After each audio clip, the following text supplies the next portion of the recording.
Hello, and welcome to the Elevator Careers Careers Podcast. podcast. Nick Tucker has been in the elevator industry for over 10 years as a licensed elevator mechanic with experience in service repair, modernization, and commercial operations. He currently serves as the Commercial Operations Manager at South Jersey Elevator, where he oversees complex projects and works closely with customers to deliver safe, reliable vertical transportation solutions. In addition to his operational role, Nick is a CET instructor, teaching and mentoring the next generation of elevator professionals.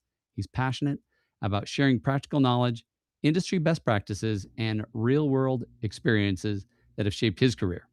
Brian Tebow is the Vice President of Education and Training at Associated Builders and Contractors, ABC, New Jersey. Since entering the construction industry in 2002, he has advanced through nearly every level of the profession, including electrician, electrical sales representative, electrical foreman, project manager, instructor, lead instructor, and director of apprenticeship and workforce development. A licensed electrician, as well as a secretary and an instructor for the New Jersey Elevator Group. Brian is dedicated to developing the future of the skilled trades, and his career has been built on hard work, continuous learning, and a commitment to creating opportunities for the next generation through education, mentorship, and workforce development. So, gentlemen, welcome. Great to have you here with me today. Thanks for having us. That's great. So, what I want to do first is just talk about a couple of headlines. So, there's a headline in the news that I saw, a few weeks ago. I even brought it up a time or two. But the construction industry, according to ABC, needs an estimated 349,000 new workers this year just to meet the demand, highlighting the growing need and importance of apprenticeship programs and workforce development. Brian, talk a little bit about that headline. That's a huge, huge number. How are you seeing that show up? So the problem we're having right now in the construction industry is that for every 8 people that retire out or leave the workforce, only one person is backfilling those spots. Wow. And as time progresses, the average age of the people in the workforce is getting higher and higher. I think in the electrical world, the average age of a field employee is about 43. So there's nobody backfilling those roles. So without that, there's more and more openings in the construction field that need to be filled. Yeah, that's crazy. Nick, what are you seeing on the elevator side? So, like Brian said, we're getting a lot of mechanics who are retiring now, and then we're just not getting the backfill in there. New guys aren't coming in and getting trained up yet, or they're just not through the schooling. It's just not coming in fast enough. Wow. I mean, 8 to 1 is such a huge ratio to not be seeing those people come back in. And so obviously it highlights the need to have an apprenticeship program. What do you guys think, Brian? What are some misconceptions that students and maybe parents have about actually getting into the skilled trades? So one that a lot of people have is that it's a secondary, or it's a career for people that aren't as smart, or for people, it's a backup plan. And it's anything but. Like in all of the trades that you go through, there's a lot of knowledge that you have to know in order to move ahead. And that's also pushed by a lot of your high schools and secondary schools and things like that, where they're graded on how many people go to college. And not that college is a bad thing; it's a great thing if you know what path you're going on. But if you want to go on that construction path, which is not a secondary choice, you can go into an apprenticeship, and there's a lot of money being made in that pathway. Yeah, no, absolutely. Nick, how does the elevator industry compare to some of the other construction trades? So one of the big things with elevator trades, we kind of do it all. We go from welding to plumbing. When I mean plumbing and oil line, not water plumbing. Electrical schematic reading, electrical theory, electrician work. It's a lot of different trades rolled into one, and it takes years and years of practice. And to be able to say, yeah, I know it all, is never going to happen. So the continuing education, whether it is through the apprenticeship or just taking online classes afterwards or learning a different skill from a manufacturer, it all has to add up. Yeah. How does it compare, like pay wise? Pay wise, so the more you put in, the more you'll get out. If you want to just skate by, you're going to make the minimum on that pay scale. But if you really want to succeed, the more education, the better. the more valuable you become. Yeah, absolutely. So, obviously, that's a huge headline. That's a huge number, and especially you're saying, 349,000 additional workers. That must mean that there's a million or 2 million that are retiring every year, and so we need that. Or maybe I'm doing the math wrong, but there's a huge number retiring, and we're just not replacing them, is what I'm hearing you say. The second headline I want to hit is that Meta has announced a major workforce academy designed to train electricians, welders, fiber technicians, and other skilled trades workers for the growing data center infrastructure. And the news was saying that ABC is among the organizations involved in helping build that. But um, very interesting, right? That a large corporation is like, hey, we're going to help find and train workers. Um, why do you guys think that large companies are suddenly investing so heavily in apprenticeship programs? Brian, any thoughts on that? Sorry, I hit the wrong button there. um, Big companies are jumping in because they see the problem. They see that there's nobody there to pick up the slack, nobody there to start building these things that they want to have built. So, I mean, I do welcome it. Any bit of training that you can get or that we can put out there, I want to be part of. I want, if somebody's going to be building something, if somebody's going to be working on something, I want them to be trained, and I want them to Sure. be trained well. And if I can be one of the people that helps train them, and if ABC, and if our elevator apprenticeship can assist in that, that's what we want. So, Absolutely. Yeah. Nick, what are your thoughts on that? I mean, 115 million is a pretty big investment for this company that's obviously not in the elevator industry, but I've heard that there's some pretty robust elevators going into these into this data center infrastructure. Right. It's a lot of where instead of having one avenue of getting workers, it's exploring different options. If this takes this long to get in, well, why can't we just do it by ourselves? As long as they're getting trained, the right way and actually doing the proper work, then go for it. This Yeah. is where it should be. It's giving different options. Is what it really is. Yeah. Well, and what it says to me is that they're probably seeing maybe it's lost revenue, right? If we don't get people in there, we're building these buildings or trying to, and we can't complete them. We can't make the impact on the market that we want to. So, it's do you guys think that the skilled labor shortage is becoming like a national economic issue? I It's think that becoming. Okay, Brian. I think that it definitely could lead to that. Um, Again, supply and demand. The less people you have working in the field, the more you're going to have to pay those people, and the more choice they have on where they're going to go to work and what they're going to work on. And if they choose not to work on these data centers, then they're just going to sit where they're at. So, like, you have to build that workforce in order to keep things moving. Yeah, absolutely. Nick, what are your thoughts? I agree with Brian. It's exploring the different options and knowing where we can get the workforce steadily and be able to not control, but be able to monitor how the income is, and then that kind of situate your build down the road too. How fast can we train to build? Yeah, that's a good point. So, I'm just going to do a quick shout out to the audience and would love your thoughts in regards to both these headlines as far as the numbers that are needed, this big skilled trade initiative by Meta. Would love to get your take on that, but also any questions you have. We will go ahead and address those here in a few minutes, but we're going to dive quickly into Nick's career journey. And Nick, just want to understand how your career began in the elevator industry. What drew you into what you're doing now? So originally, I went to school to be a manager. I was working at Hertz for a while, doing pretty good there, and then one day they just laid me off. That was it. And I was talking to Bill McGrath about coming over as a sales rep. When I got laid off, I gave him a call. I'm like, hey, man, like, I kind of need to start now instead of what we were talking about before a couple months later. And then it was, all right, well, you start Monday. Started out in the field a little bit, went into sales and did horrible in the sales. I'm not a sales rep. Gotcha. So he put me in the field as an apprenticeship, and it's hands down the best thing that ever happened to me as far as my work career goes. It's been a lot of fun.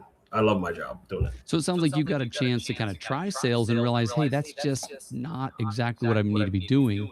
Right. And then you were able to pivot back into the trade and into the, the more technical side, I guess, right? And Yeah, and it definitely helped me as far, and like I'm back in the office now doing sales here and there, not as much as like my position isn't sales driven, but it helps me with my sales pitch because now I know exactly what is going on and what part I need to explain to the customer. yeah, absolutely. So how pivotal was it that you knew Bill and were able to work with him and he didn't just, oh, I'm just gonna fire you from sales because you suck, or he gave you a chance to really try a different avenue. People do say like he's not the friendliest guy in the world, and I don't see it. He's always been there for me and my family, and to give me that option to, hey, just go back in the field and do this, it's the best thing that ever happened. Yeah. Well, and to me, that's kind of what an apprenticeship is you get a chance to try something and maybe you have to, it sounds like you're becoming a better salesperson as you learn the technical, right? But to me, an apprenticeship program is learning all the different pieces that go into a business, right? It's not just learning, you know, one thing or a specific skill. A lot of times it's all the skills that support that. In my mind, at least. What would you say that they're the skills that have helped you move from the field then into leadership? Some of the skills I built up over the years, working in different jobs as management, whether it was with Hertz, working at Acme as management, and being able to communicate properly to my team. Mhm. I definitely think in this industry, learning the terminology and actually not just, oh yeah, this is what you need, explaining this is why you need it instead of just here it is. And that Yeah, definitely helped me in my. absolutely. What do you wish you'd learned or known at age 20? I wish I would have started sooner because I didn't start. I didn't get in this industry until I was about 28, 26, Okay. in that range. And definitely starting sooner was definitely where I needed to be. Because again, I went to college, I had my associates, and not saying it was a waste of time. I just wish I got in a trade sooner. Yeah, yeah. So just being aware of it, right? Maybe you weren't aware that that was a choice. Right. Yeah. Yeah. In high school, it was either you went to college or you're just a bad kid who keeps getting in trouble or not smart enough. So here's a trade. Yeah, yeah. So how did workforce development become a passion for you that you decided to, hey, I'm going to be an instructor? Definitely, it's a lot to do with there's more options out there than just either college or nothing. And Sure. being able to be a part of this and building a program with the apprenticeship is definitely it helps me inspire the next generation. So I can train somebody to basically just take my job. Cool. Cool. Well, and there obviously there's plenty of jobs out there, right? I mean, we talked about that, so it's not like you're going to be replaced. Um, so, Brian, let's talk a little about your career and also understanding ABC and its mission. What has your career journey looked like? So I grew up. My father was an electrician. I when I was in high school, it was I'm going to go to college. I'm going to do something different. I went to a couple years of college as electrical engineering, um, and then ended up right back just working for my dad's company. Um, when the economy kind of fell apart a little bit in like 2008 2009 era, didn't affect us until a couple years later. So I ended up working for a supply house where I learned the um, the distribution side of things. um, to Nick's point, I never thought of myself as a salesman, but sales becomes actually easier when you know the product. For sure. So, and that's why, like, I don't want to speak for him, but if he went into sales, he didn't like it, then he worked in the field for a while, and now he's back in sales. It's probably because he can speak to it better, knows it better. Knowing the product makes selling a product a lot easier. Um, but also learning that side of things on how things get to the job, lead times, things like that. It furthered my career as an electrician.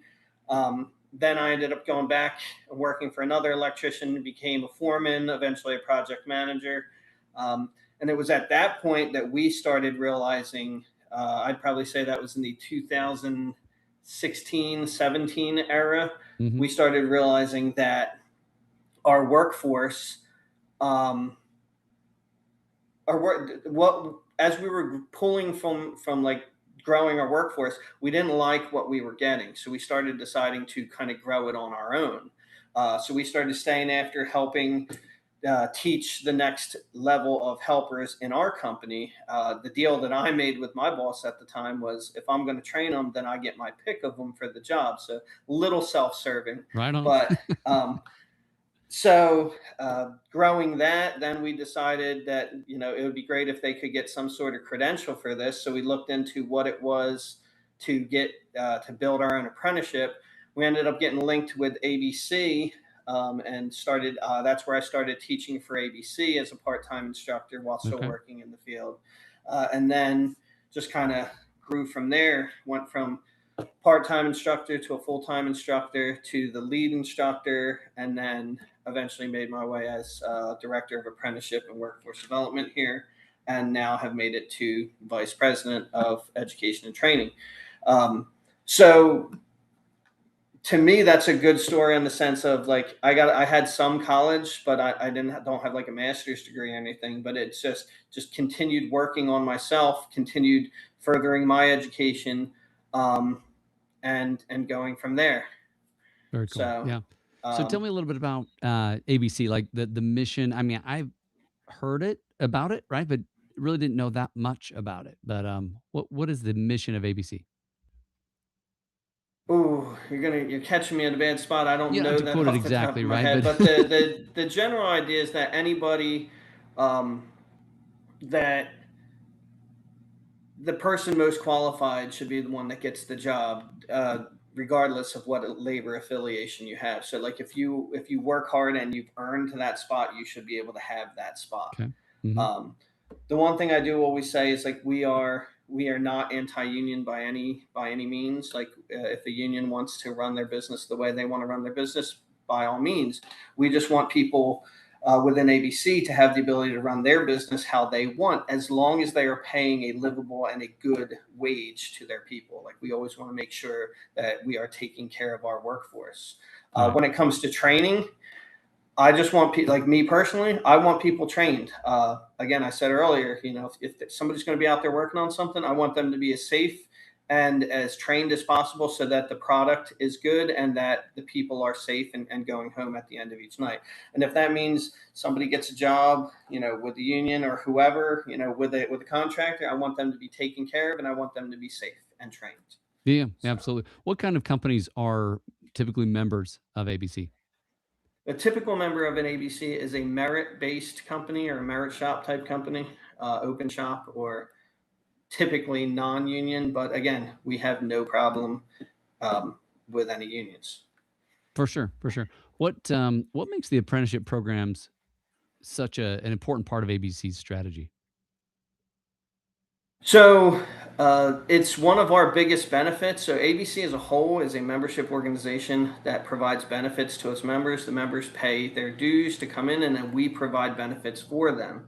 Um, I think one of our biggest benefits is our apprenticeship program, the ability to train your people, the Mhm. ability to, build the workforce for your people as you grow your business.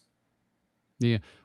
So I've got seeing some questions popping in from the audience. One is just, how do people who maybe don't know much about the trades find these options, right? It sounds like you've obviously got multiple apprenticeships going on. How do young people find out, for example, about maybe they want to be a plumber or whatever?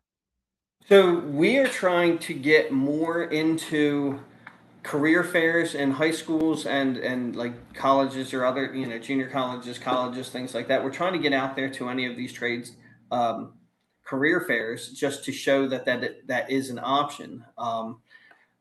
I think one of the biggest hurdles that we talk about is how schools downplay what the trades are. I hope Sure. that seems to be changing. We're seeing more and more high schools are actually considering, and some are already bringing shop classes back into the high schools.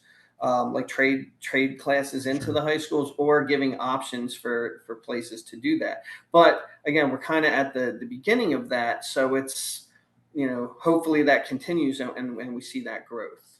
Yeah, yeah. No, Um, I mean, when I was a kid, right, there were several shop classes, but those, I guess, kind of went away, and obviously there was a big push nationwide that everybody needs to go to college. But my dad was a 30+ year educator, and he used to say, not everybody's cut out for college, right? There are a lot of kids. In fact, he would say 20% of the population can benefit from college. The others have other gifts, right? They need to be doing something else. And so I'm glad that you're reaching out and helping those people find places where they can succeed, because not everybody's gonna thrive in the thing academic I will side. also say to that is, like, all right, so you say not everybody's cut out for college. Not everybody's cut out for the trades. Like it True. is a it is So true. a business that, it has to be right for you. So, like, Hmm. the last thing I'm going to do is, continue that process or thought process of this is a fallback.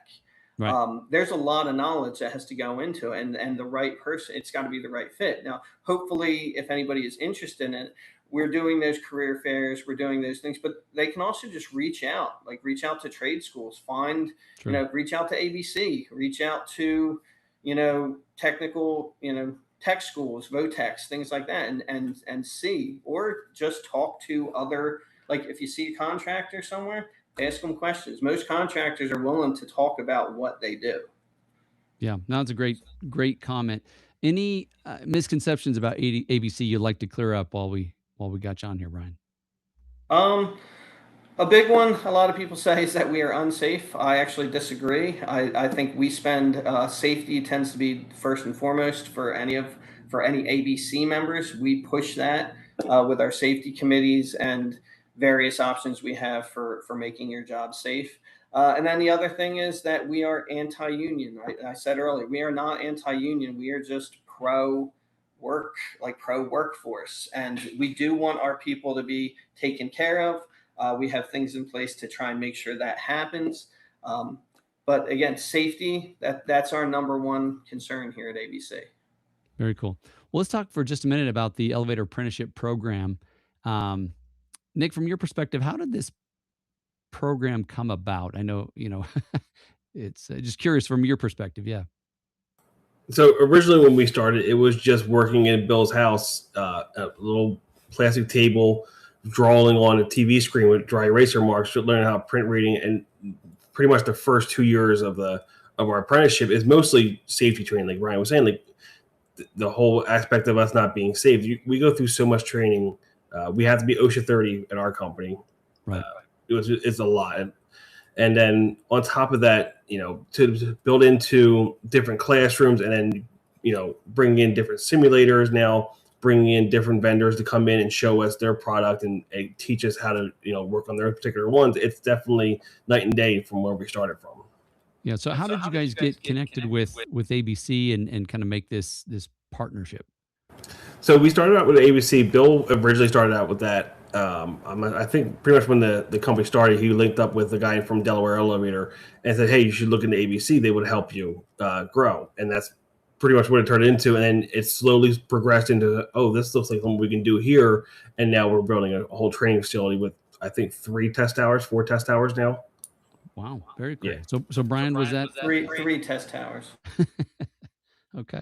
Was that a call that basically came to you, Brian, and then you said, "Oh, hey, we've got all these other programs going on. Why not add an elevator apprenticeship?" I wish I could take credit for that, but actually, Bill McGrath did, most of the heavy lifting on that. So what we found was that there was a national apprenticeship that was accepted in different areas, the CET Sure. program. Through the Um, NEC. Hmm. so he wanted to see what we could do. So we basically sat in a few meetings, uh, took the CET program, looked through it, made sure everything was good on our end, and then we submitted it to so New Jersey is the U.S. Department of Labor, run state, so we submitted it to the U.S. Department of Labor, for them to check off, and they agreed that it's acceptable training, and, signed on it. So that gave us the ability. But like I said, a lot of the work was done by Bill McGrath there. As even though like I oversee paperwork on that, if it's outside of electrical though, the big thing about our program is in order to be an instructor or to kind of run any of those programs, you have to be journey level or higher in that craft. So while I can oversee the paperwork or the Sure. logistics on things, I need people like Bill and Nick to be the ones that actually administer that training, because what do I know about an elevator? I need somebody that can answer those questions and be there to pass on that knowledge. Yeah, yeah, that makes sense. So Nick, what does the program look like starting day one? If someone was to join and start to be trained and taught. So day one, you automatically you get your first set of books, and the first set of books goes over literally the history of elevators. It brings up Elijah Otis and the safeties. Then it goes into these are the basic tools you're going to be working with, and the first 2 years is mostly just safety driven training, meaning how do you properly rerope a car, or how do you secure a car, when you're cutting the cables off the elevator, how do you make sure everybody's safe at all times. And then years 3 and 4 goes into electrical theory. That's where the real thought process has to come in, as far as anybody can put a wire just because the paperwork says to put it there, but to understand why that wire is going there, that's what your year 3 and 4 really built into. Sure. Well, and as I understand it, you're also, you're training people who are working in the trade, right? So they're seeing this day in and day out and getting to apply this learning, the classroom training in their job every day. Is that right, Brian? Is that Yeah. So okay? the whole time they're doing it, they're in the book, it gives you certain skills that your mechanic has to sign off on. So when they're doing something, they have to either watch it and then do it the next time, depending on what job it is. Obviously, we're not going to send them in there, here, rear up a car on your second day. It's a lot of sit back and let's walk through every process bit by bit to make sure everybody goes home at the end of the day. Right. Now it makes sense. What are So with any go ahead. say with any apprentice program, there's certain criteria that you have to meet. Every every apprenticeship has to have a minimum, and again, this is minimum. It can be more than that, but it needs a minimum of 144 classroom hours Okay. or related theory instruction hours of. So that would be like the going through the books that Nick's talking about and the classroom time. But then every apprenticeship also has to have 2,000 hours per year of what's known as on the job learning.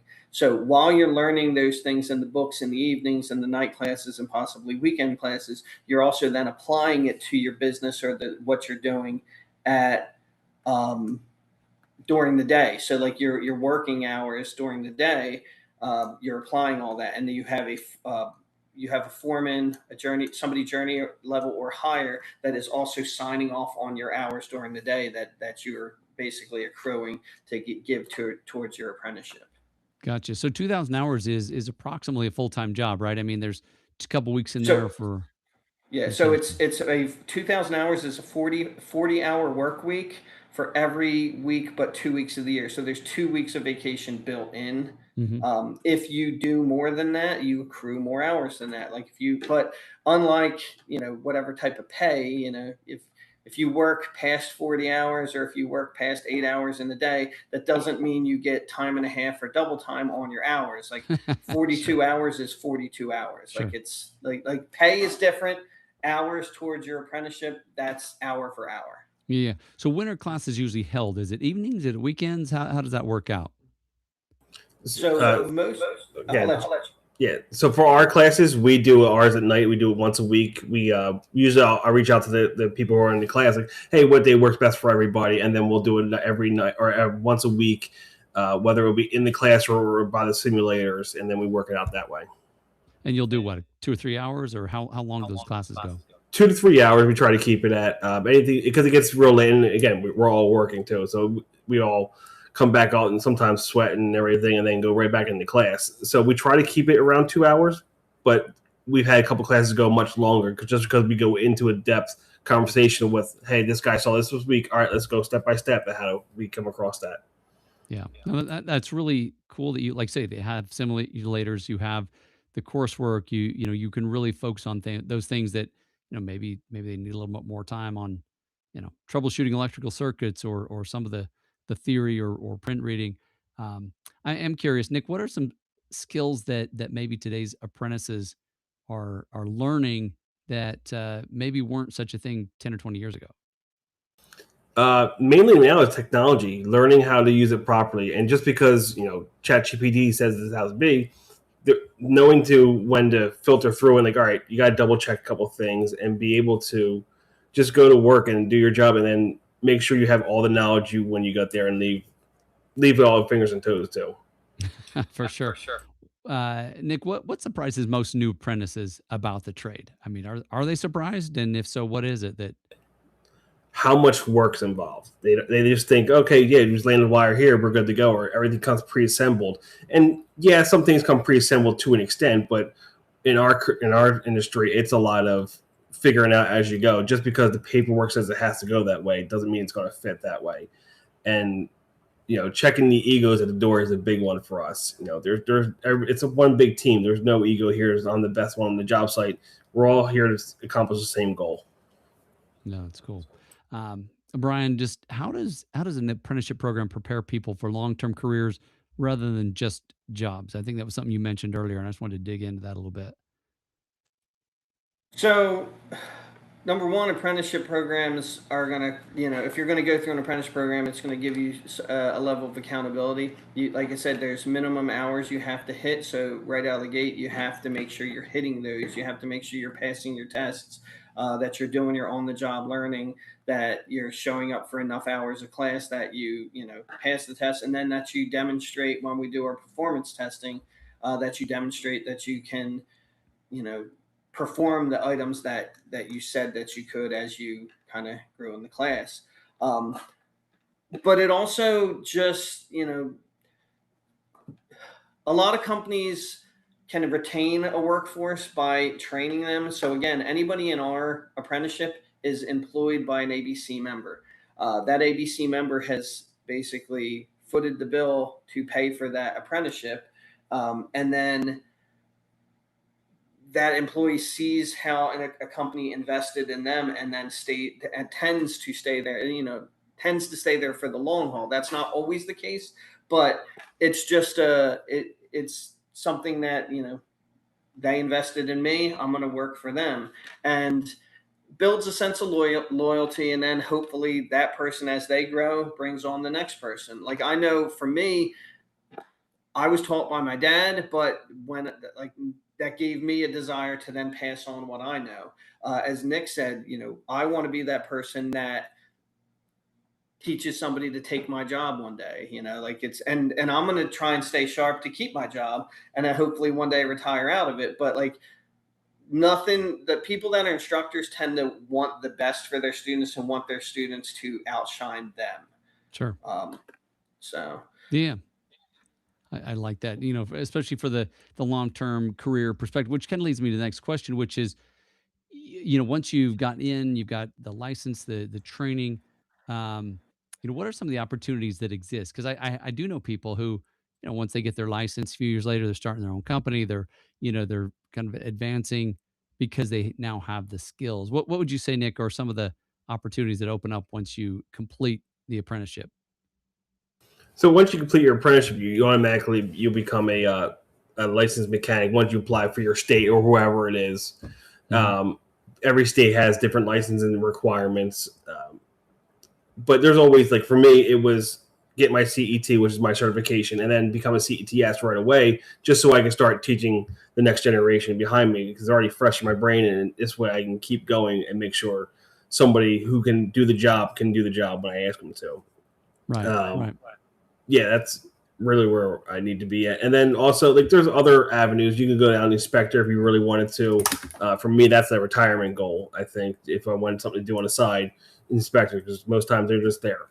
So that's where I think it's going to be at. For sure. I mean, if there's a parent or high school student that watches this, why should they consider this career path? Nick, what would you say? It's really good money. It's a lot of fun. In the end of it, it's definitely a job where a lot of people think, oh, I never thought about the elevator industry. It's definitely a niche group there, and I think being able to build up that reputation, sorry, yeah, we are one of the king of the trades just because we can do mostly everything, whether it's welding or wiring, electrical, anything you need, we can get it handled.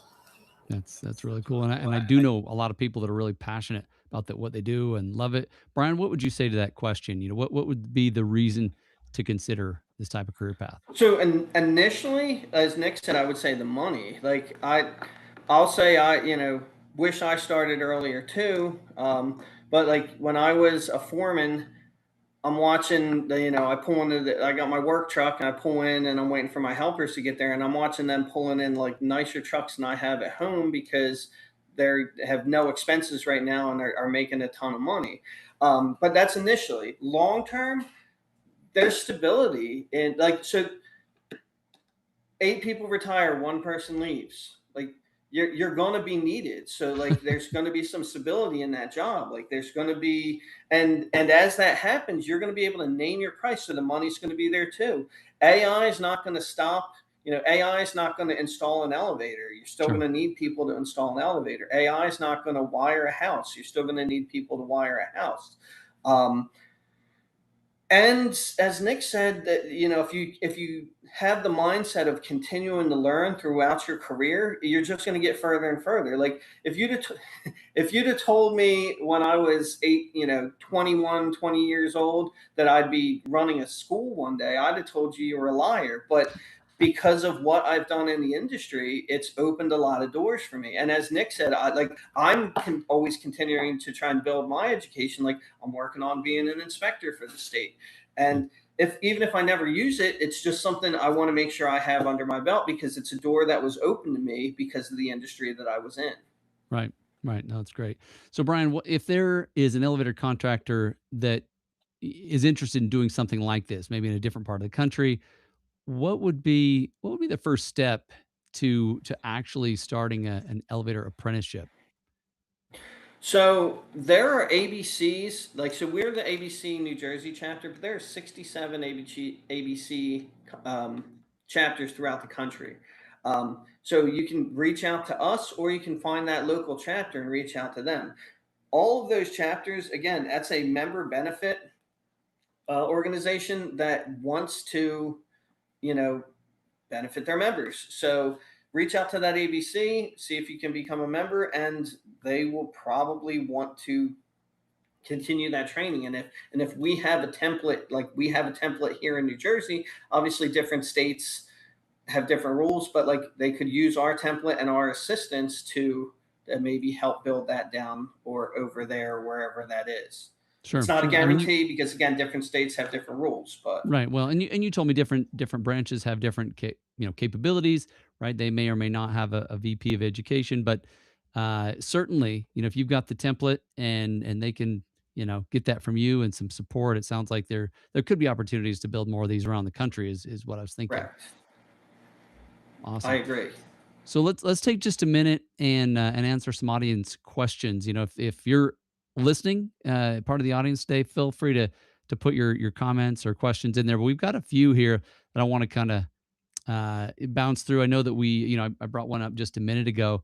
One of the questions here is, you know, it, it's just asking like, do you, Brian, do you guys go into high schools and maybe start a little earlier than just college fairs to try to get that engagement with students and So we're working on that more and more. We have a couple of our local high schools that we're trying to get into some more. But one thing that we've also started the past 2 summers is we've done a middle school construction camp, a couple different cool. cohorts of that. It's 2 per year, where we just introduce the trades to middle schoolers.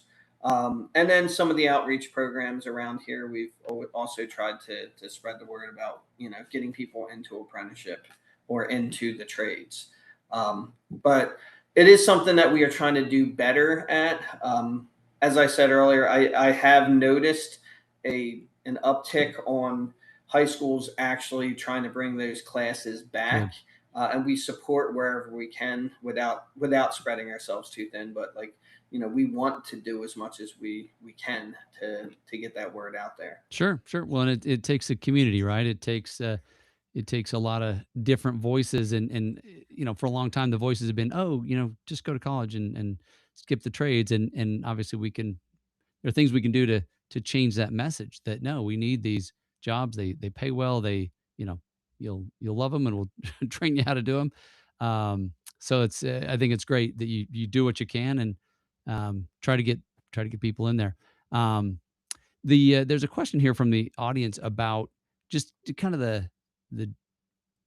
the amount of innovation, and they're just curious, how much innovation, like how much change is going on. Nick, do you want to speak to that when it comes to hardware and software, and um, you know as things become maybe widely adopted from innovation, how much change do you see in your work?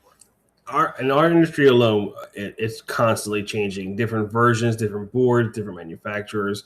One guy can go, "Oh, I can do it this way," but then a complete different manufacturer. Well, we can do it the same way but different, and that's where continuing education comes in. Where just because you passed your license test doesn't mean it stops there, and be able to adapt to different ways of doing things instead of saying, "Nope, this is the only way we're going to do it. This is it."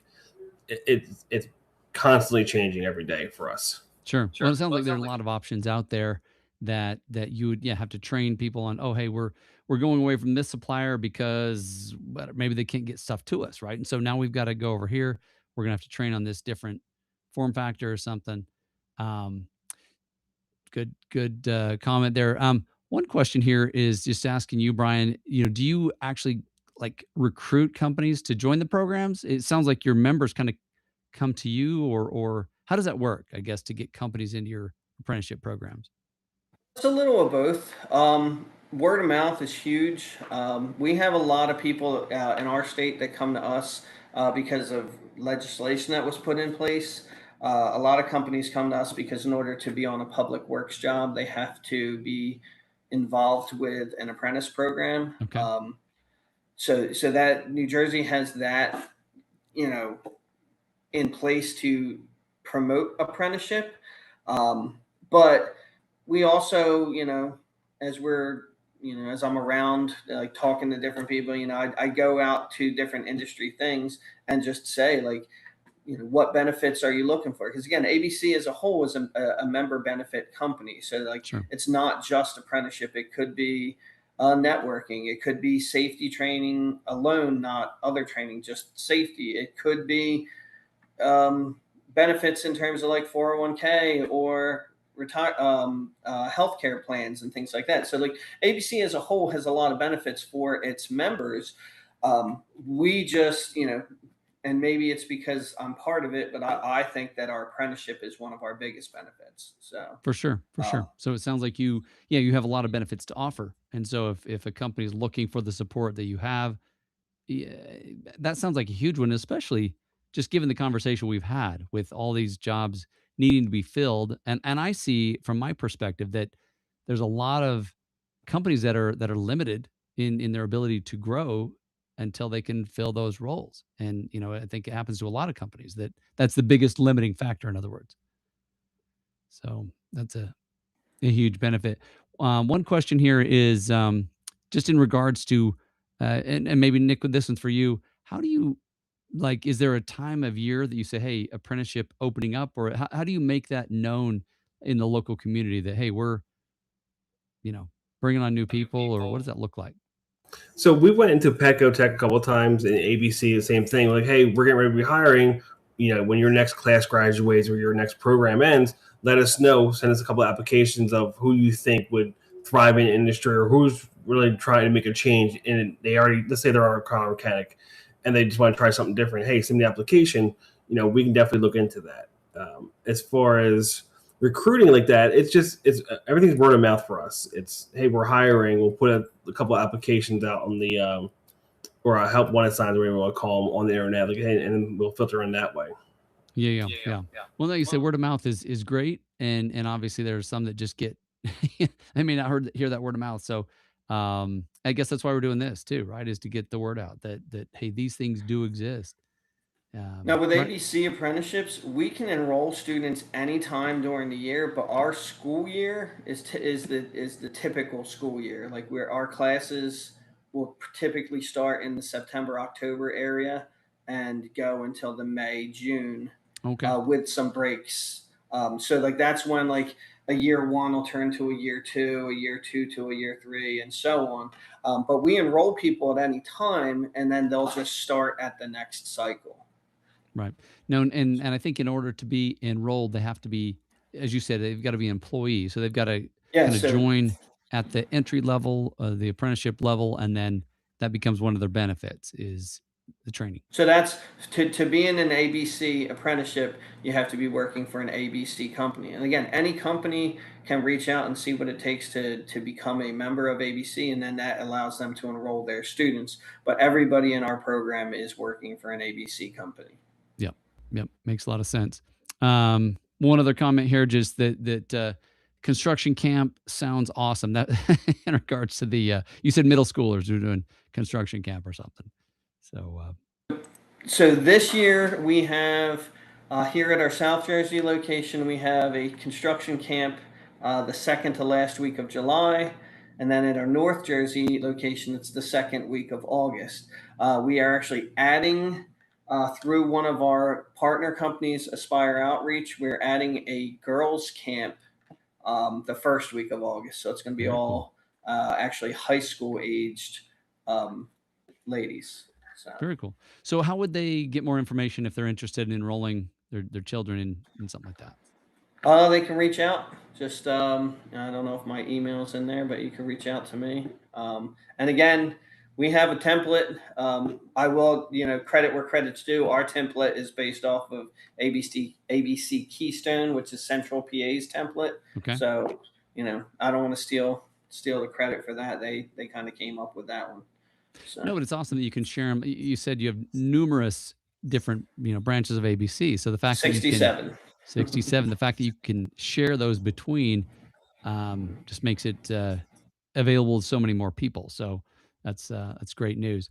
Gentlemen, this is awesome. I've got one set of kind of do some rapid fire questions as we wrap up this last 10 minutes or so.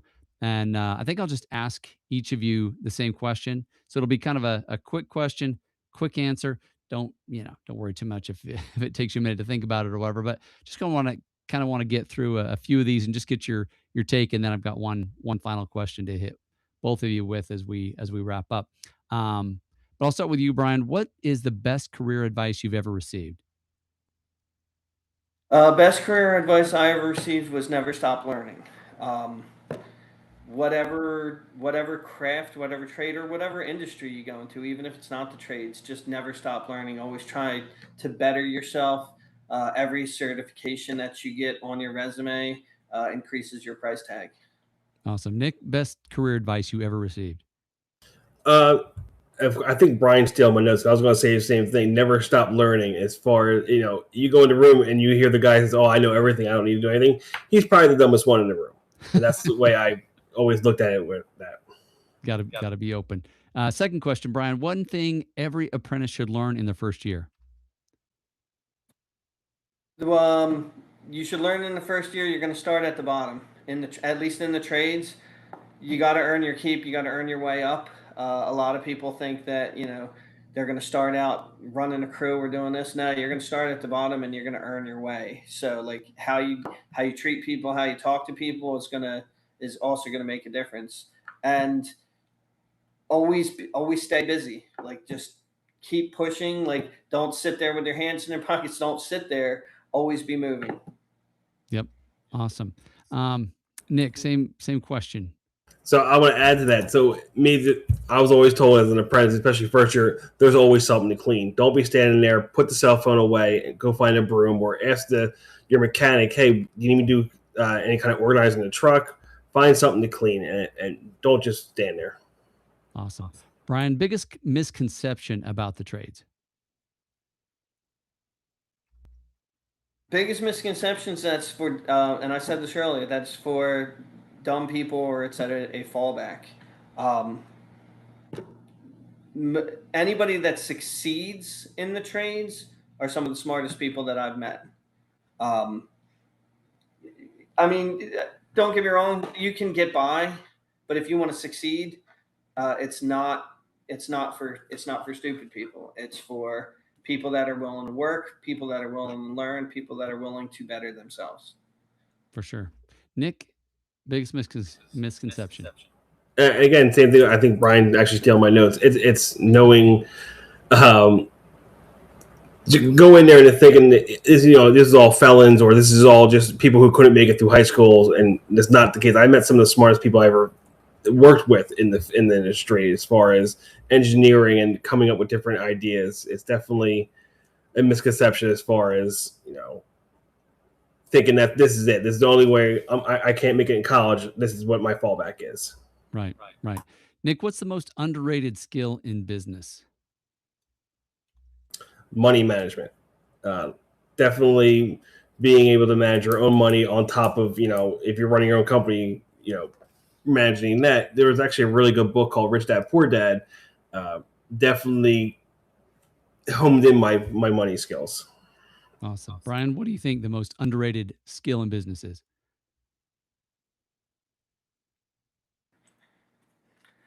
Well, that's a good one.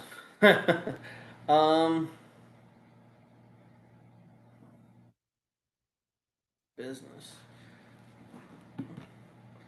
I don't know right now. I'm drawing a blank. I apologize. It's all good. Well, let's do one more of these rapid fire. Nick, one tool you cannot live without. Tweaker, or a terminal screwdriver. It's to the point where I have 1, 2. I think I have a third one here. I do. I keep at least 3 on me. I can't live without these tools. Right on. Brian, what about you? One tool you can't live without. As an electrician, a tester. You want to make sure things are de-energized before you start messing with them, or if you know they're energized. I would never say that you should work on anything live. It happens, but the safety side of me says not to. But a tester would be the most important tool. Awesome. Well, let's do one just closing question here, and Nick, I'll start with you.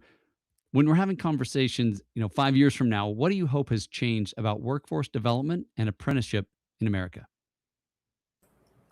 Me, it's definitely having the different options instead of having just one option of apprenticeship. There's many different ways of going about it. Even as starting in high school, bringing back the trades there, or coming out of high school, either going to college and college like, hey, maybe this is a different avenue you should explore.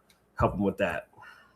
Brian, what about you? In 5 years from now, what do you hope has changed about workforce development and apprenticeship?